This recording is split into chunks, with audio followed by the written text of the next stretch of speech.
Let's make history.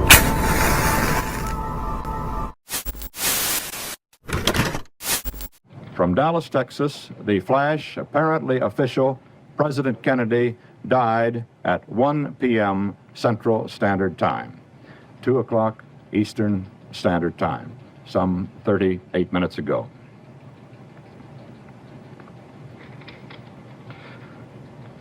Vice President Lyndon Johnson has left the hospital in Dallas, but we do not know to where he has proceeded. Presumably, he will be taking the oath of office shortly and become the 36th President of the United States. Bill O'Reilly has a new book, Confronting the Presidents, which I just started reading. Would definitely recommend it. And I was checking out the chapter. There's a chapter on each president. I was checking out the chapter on JFK, because today, 22 November, back in 1963, was the death of John F. Kennedy. So let's talk about his life a little bit. Now, he was born in Massachusetts in a Boston suburb. And that's really the circle he comes from, the New England elite. You know, the people who hang out on Cape Cod, Nantucket, and what have you. And interesting thing is, he was born for this. Not only was he groomed for this, but his father, his father's father, and his mother's father were all politicians. When Jack was 10, his father relocated the family to New York. A formidable business opportunist and an investor in the stock market, Joe Sr. had grown his wealth by applying his skills to various business ventures, including the film industry. He was a film executive, and the business side of the movie business was in New York. The Bronxville house, where Jack really grows up, was a mansion with a huge lawn, big driveway, lots of land for the kids to play. The family began spending their summer and early autumn months at the beachside village of Hyannisport, part of the Cape Cod area in Massachusetts. After renting a summer residence at 50 Marchant Avenue for several years, Joe Sr. purchased the home. The family spends more time together in Hyannisport than anywhere else. What binds them together is not their home in Bronxville, but Hyannisport. Jack was surrounded by 8 siblings: Joe Jr., Rosemary, Kathleen, Eunice, Patricia, Robert, Jean, and Ted. Though they were raised in considerable wealth, Joe and Rose taught their children about the value of money. His father raised him, and as well as his 7 siblings, at the dinner table every night discussing politics, not just U.S. politics, geopolitics, everything going on in the world stage. And something very important, I did this with my daughters as well, that when you do something like this, which is very helpful for a child's growth and development, don't just tell them what to don't just tell them what to think. Present them with the question, let them think it out. Even if you disagree with them, don't tell them, let them formulate their own opinions. Because if you try to force your opinions on them, they'll just wind up adopting your opinions rather than thinking for themselves. So JFK was the second oldest. The first was Joe Jr., his father was Joe Sr. And everybody was looking to Joe Jr. When he was born, his grandfather said, you know what? This is going to be a president of the United States. He excelled in sports, excelled academically. Now, when JFK was born, he didn't have a problem with that. It wasn't a rivalry. He went to his proper place and just did his best at everything. However, he suffered from illnesses early and would throughout the rest of his life. He was kind of frail as a youth, kept getting sick, but he played sports when he could, and he also excelled academically, but not to the level of his brother. Fast forward, JFK graduates from Harvard and goes into World War II to fight. they stationed him in the Pacific, in an area known as Oceania, which is around like part of New Zealand, Papua New Guinea, over in that area, Indonesia. They were out in the middle of the Pacific, and they had to be very quiet. It was a small boat of about 20 men, JFK and 20 of his men, and they had to be quiet. They couldn't even use the motors or all the motors on the boat. They had to be very quiet because they didn't want to be seen. There were Japanese aircraft flying above, and all of a sudden there was a huge Japanese ship about 300 feet long, and it was on a course to go somewhere, because as it went, it hit JFK's boat and split it in half. All his men went in the water. The boat caught fire. Some of his men died, caught on fire, died. And there was one guy who was on fire, who JFK actually grabbed him and attached him to some sort of a backpack of some sort that JFK had on. He attached the burning man to his fellow soldier to the strap, and swam with the bad back, and swam for 3 to 5 hours with his other men to some island where they sought help and wound up getting rescued. That right there needs to be spoken about more.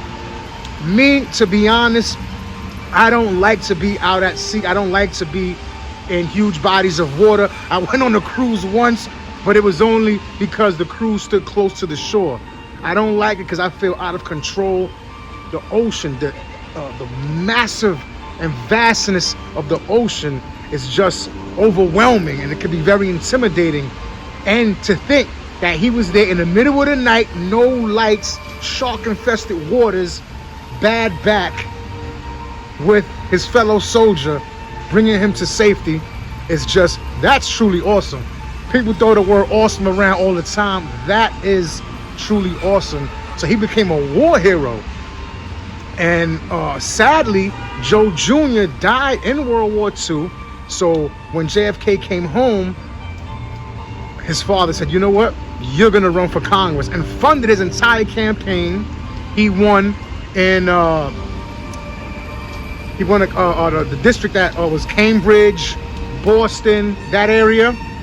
And so he was in the U.S. House of Representatives for 6 years, and then he ran for Senate and became a senator of Massachusetts. He also got married, and you know, there's always good and bad in every story. Despite the fact he got married, he continued his quote-unquote playboy ways. It was known, but the press was very friendly towards JFK because of his father and his father's connections and his grandfather's connections, both of them. The press was very friendly towards JFK, so a lot of the scandal that went on didn't get highlighted. And so JFK was known to be what they call a womanizer. I don't like to use that word because these were consenting adults, but he was definitely out of control as far as his promiscuity and then infidelity once he got married.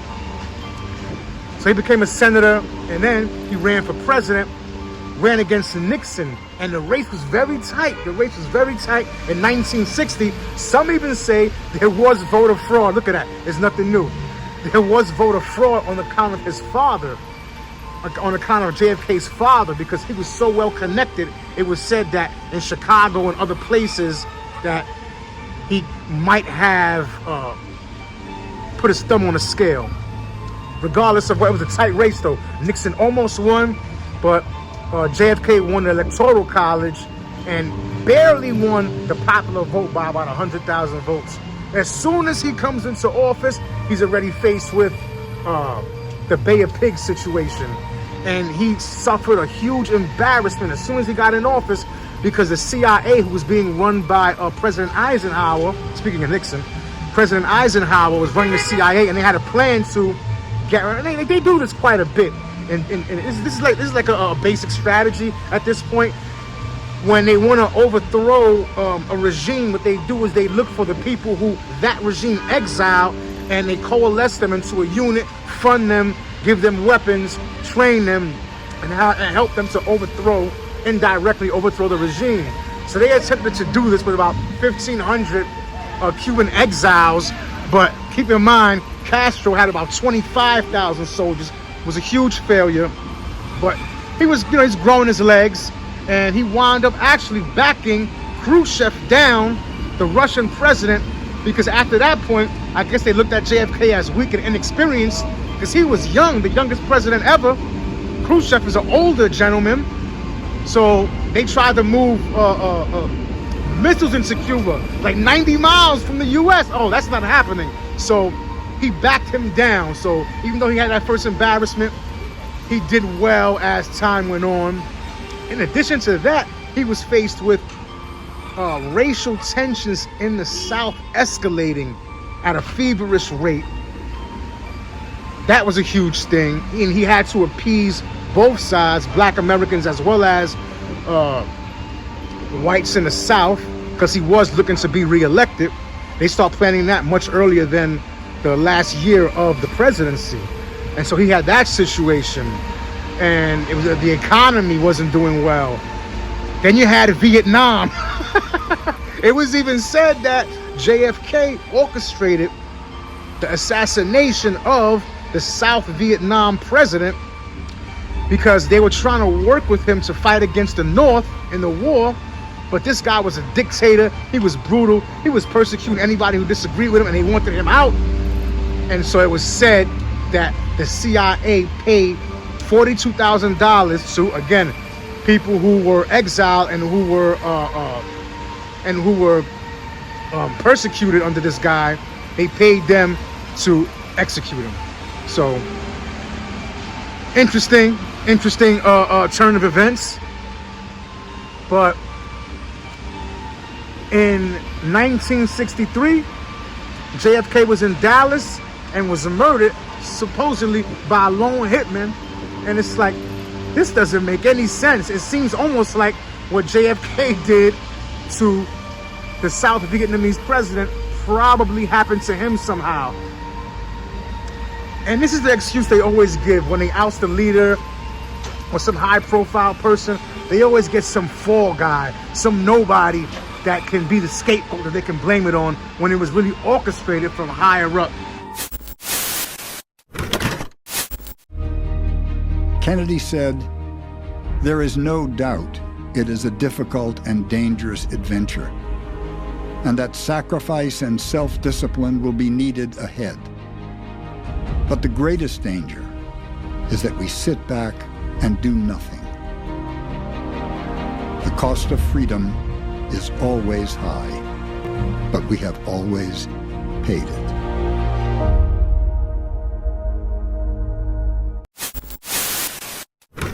But there are hundreds of theories, hundreds of books written on this, so let's not speculate. A lot of research to be done. It's supposed to be unsealing those files. We'll see if that ever happens.